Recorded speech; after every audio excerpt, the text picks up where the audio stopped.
It was a gloomy Friday evening when I left work, exhausted and eager to reach the comfort of my home. Raindrops splattered against the windshield, casting eerie patterns on the glass. The deserted road ahead appeared endless, shrouded in fog and darkness. I hesitated for a moment, considering an alternate route, but my GPS insisted on taking me through the desolate countryside. As I drove deeper into the isolated landscape, my unease grew. The rhythmic sound of the rain mixed with the occasional gusts of wind, creating an unsettling atmosphere. I turned up the radio, trying to distract myself from the creeping feeling that someone, or something, was watching me. The first jump scare came when my headlights caught a glimpse of a figure on the side of the road. It was a woman, drenched in rain and seemingly in distress. My heart raced as I slowed down to offer help, but before I could get close, she vanished into thin air. Shocked, I sped up, chalking it up to my imagination playing tricks on me. The minutes ticked by, and the storm intensified. The road seemed endless, and the only sounds were the tyres gripping the wet asphalt. My eyes darted nervously between the rearview mirror and the empty road ahead. Shadows seemed to dance just beyond the reach of my headlights, making my imagination run wild. As I approached a bridge, I spotted another figure in the distance. This time it was a child standing alone in the rain. Panic surged through me and I braked abruptly, but when my headlights illuminated the area, the child was gone. The hairs on my neck stood on end and I felt a cold presence closing in on me. I pressed on, telling myself it was just a trick of my tired mind. But then, the radio started to emit static. The music faded, replaced by a faint, eerie whisper that sent shivers down my spine. I tried changing the station, but the whisper persisted, growing louder and more sinister.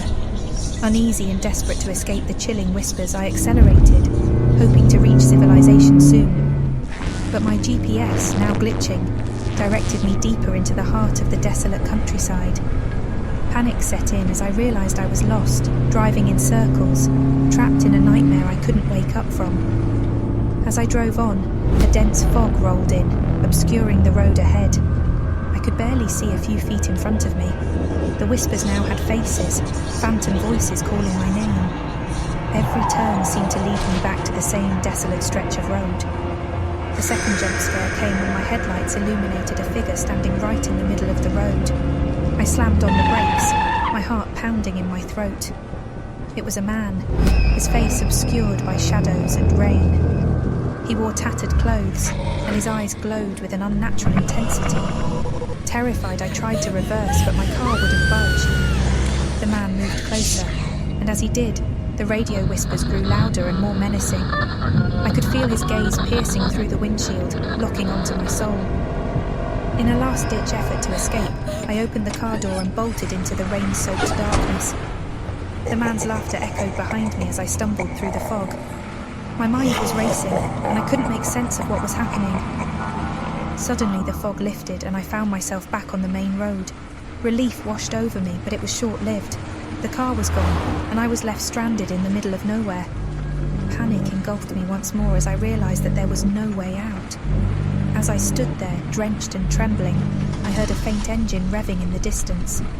Turning towards the sound, I saw headlights approaching. Hope surged within me as the vehicle drew nearer, but as it passed by, the driver's face sent me into a state of terror. It was me, staring back with hollow eyes and a wicked grin. With my doppelganger's mocking laughter echoing in my ears, I ran into the darkness, knowing that I would never escape the twisted nightmare that had consumed me. To this day, I'm haunted by that fateful drive, forever lost on that desolate route where reality and nightmare merged into one horrifying truth.